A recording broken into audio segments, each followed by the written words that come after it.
Hi guys, in this video we'll be talking about 5 major things which can destroy your TISS CUET PG 2024 examination for both the code COQP 11 and COQP 12. So if you are targeting for this examination, you want to crack this examination, do watch this video very carefully. So if you are targeting for TISS campus through CUET PG, then definitely watch this video very carefully and apply the same.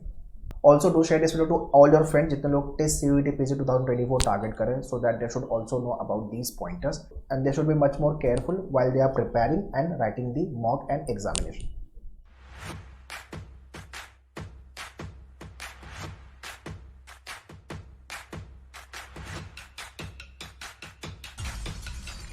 Number 1 पे जो है वो exam time understanding. टिस्नेट के exam में 100 question थे, 100 minute में अपने को सॉल्व करना था, राइट. बट CUET में आपका 105 मिनट है, नंबर ऑफ क्वेश्चन क्या है 75 है. बहुत ध्यान से समझना. टिस के अंदर 40 क्वेश्चन जीके के थे जो आपको सॉल्व करने में अराउंड 10-15 मिनट्स लगते थे. यहाँ पे जीके आउट है. कौन से वाले एग्जाम में? COQP 12 में आउट है. COQP 11 में तो एडेड है, ठीक है. तो टाइम का जो मैनेजमेंट है वो आपको ध्यान से करना होगा, बिकॉज COQP 12 के अंदर पूरा मैथ्स है, पूरा DI है, पूरा इंग्लिश है, पूरा लॉजिक है. हर क्वेश्चन टाइम लेने वाला है. Unless you have practice much more better way तो अलग बात है, आप टाइम सेव कर पाओ. बट हर क्वेश्चन आपका अराउंड 30 सेकंड 40 सेकंड तो लेके जाएगा, मे बी अ मिनट. तो ये ध्यान देना है. COQP 11 के अंदर GK है, that is the add on, and computer है, तो वो एक आपका कम टाइम लेगा. बट बाकी का एरिया जो आपका कॉन्ट है, लॉजिक है, इंग्लिश है, although they have not mention कितने क्वेश्चन आएंगे, बट यहाँ पे अपना टाइम लगने वाला है. जो 1 लाइनर क्वेश्चन मिलते थे GK में वो यहाँ पे नहीं मिलेंगे. तो ये ध्यान देना कि आपको CUET में ये सब चीज़ें प्रैक्टिस करनी होगी. Second is syllabus understanding. As I mention कि GK आउट हो गया है, ठीक है. तो अगर GK आउट हो गया, उसको लेके खुश होना है कि नहीं होना है वो मैं आप पे छोड़ता हूँ. वो आप मॉक लिख के आपको समझ में आएगा ग्रेजुअली एंड प्रिपरेशन के साथ समझ में आएगा. ऑल्दो टिस्नेट के जो GK में क्वेश्चंस थे वो हमें काफ़ी कुछ पढ़ना पड़ता है, स्टैटिक एंड करंट अफेयर्स. तो COQP जो 12 वाले हैं उनके अंदर तो GK नहीं है, बट COQP 11 में GK है, ठीक है. सो एज आई मेंशन कि टाइम वाइज आपको थोड़ा सा प्ले करना होगा, अच्छे से स्ट्रैटेजाइज करना होगा time devotion with respect to this section and the question type, ठीक है. एंड डिटेल में सिलेबस की अंडरस्टैंडिंग अच्छे से करना. Although they have given all the syllabus, but वो मतलब सिर्फ उतने को लेकर हम स्टिक नहीं हो सकते, हमें एक्स्ट्रा भी टॉपिक पढ़ना होगा, राइट. जैसे COQP 11 के अंदर they haven't mention DI, but हम DI भी करके लेंगे. यू नेवर नो कि क्वेश्चन आ गया तो क्या करेंगे, तो प्रिपरेशन करके रखो. Third pointer is very very crucial, negative marking. टिस्नेट के एग्जाम में जब निगेटिव मार्किंग नहीं थी तो हम सारे क्वेश्चन अटेम्प्ट करते थे, सब कुछ हम प्रिपेयर करते थे. यहाँ पे नहीं कर सकते. -1 अगर क्वेश्चन गलत हुआ, राइट हुआ तो 4 मार्क्स मिल रहे हैं, बट अगर क्वेश्चन गलत हुआ तो -1 तो है, और जो 4 मार्क्स मिलने वाले थे वो भी चले जाएंगे. तुक्का मटका अवॉइड करना. आई रिपीट, तुक्का मटका. आप मॉक भी जब लिख रहे हो तो आप जितने आपके जेन्युइन अटेम्प्ट हो सकते हैं पहले वो करो इनिशियली 3-4 मॉक्स में. एंड उसके बाद आपको लग रहा है कि हाँ 2 ऑप्शन एलिमिनेट कर दिया मैंने, राइट, 2 ऑप्शन पे मैं श्योर नहीं हूँ, तो आप चांस लेना तो ले सकते हो. बट हाँ, नेगेटिव मार्किंग है, ये काफ़ी क्रूशियल पॉइंट है जो आपको ध्यान देना है.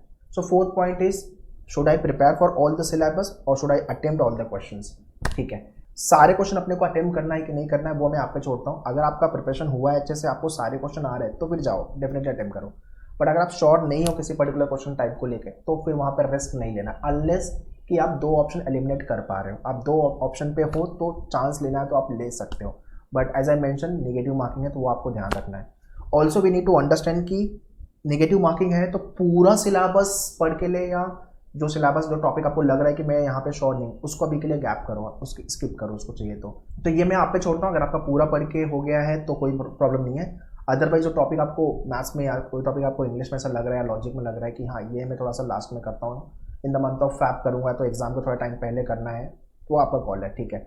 जहाँ जहाँ मार्क्स पहले बन सकते हैं, जो टॉपिक पे अपना कमांड है, जहाँ जहाँ अपने को लग रहा है कि हाँ ये टॉपिक मेरे को अच्छे से हो जा रहा है, प्रिपेयर करने में कोई प्रॉब्लम नहीं है, तो फिर उसके लिए go ahead, not an issue.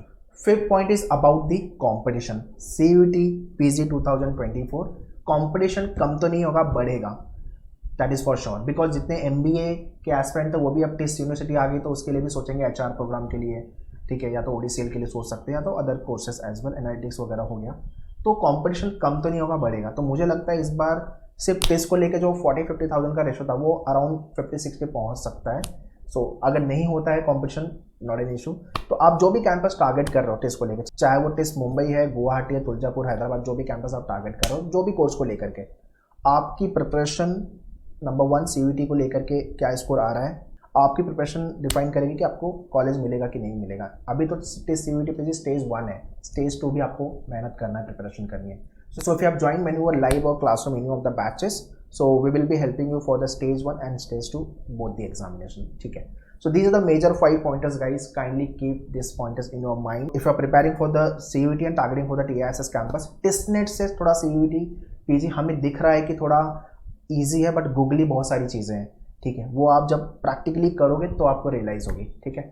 So that's all in this video, kindly share it to everyone and any kind of a doubt or query, please write in the comment section. All the best. Thank you.